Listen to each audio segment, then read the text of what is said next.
Today we're looking at Acts chapter 26. And something that stands out to me more than anything else in this chapter is simple. Success isn't measured by comfort, it's measured by obedience. Paul finally gets the opportunity to stand before King Agrippa. And if we're honest, not much has changed. You see, he's still in chains and waiting. He's still defending himself and dealing with accusations that aren't true. But Paul doesn't spend his time complaining about his circumstances like we would. Instead, he shares his testimony again. That caught my attention because this is now multiple times that we've heard Paul share his story. You would think he might get tired of telling it. You would think he would say, I've already told this. But somebody needed to hear it. And that's a reminder for us. Sometimes we've told our story too many times, over and over, what God has done for us. We've talked about our healing. We've talked about our restoration. We've talked about our testimony. But there's always somebody hearing it for the first time. Paul understood that his testimony wasn't about him. It was evidence of what Jesus had done for him. Then Paul says something that really becomes the theme of this chapter. He said, I did not disobey the heavenly vision. Think about that. He doesn't say he was successful. He doesn't say he was comfortable. He doesn't say that everybody liked him and he got all the follows on social, right? He doesn't say everything worked out the way he wanted. He says he obeyed.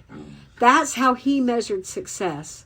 Honestly, that's challenging because we tend to measure success by outcomes, by results, numbers, platforms, opportunity, comfort. But Paul measured his success by faithfulness. When I think about my own life, there have been times when I wanted God to open a certain door, or I wanted my ministry to look a certain way. But God had different plans. Instead of forcing doors open, he taught me to serve where he placed me.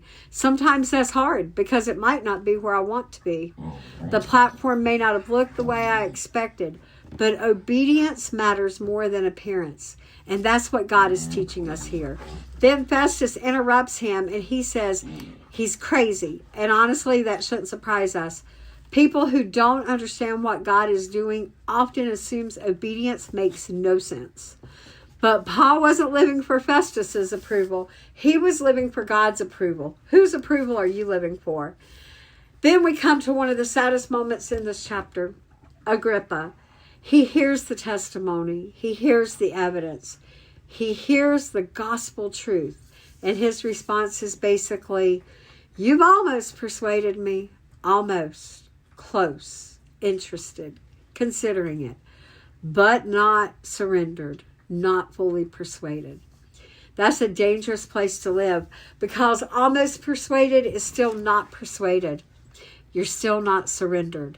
You can sit in your truth for years and never actually submit to it.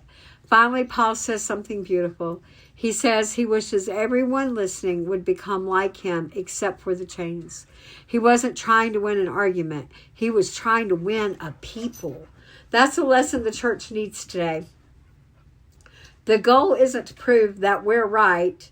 The goal is to point people to Jesus and prove he is right. At the end of the chapter, Agrippa agrees Paul has done nothing deserving of death. Again, he's innocent. Again, the circumstances haven't changed. But the mission hasn't stopped either. The mission doesn't stop because the circumstances change. The mission continues because the calling remains. And that's the lesson that I'm taking away from Acts 26. Success isn't measured by comfort. It's measured by obedience. What lesson are you taking away today?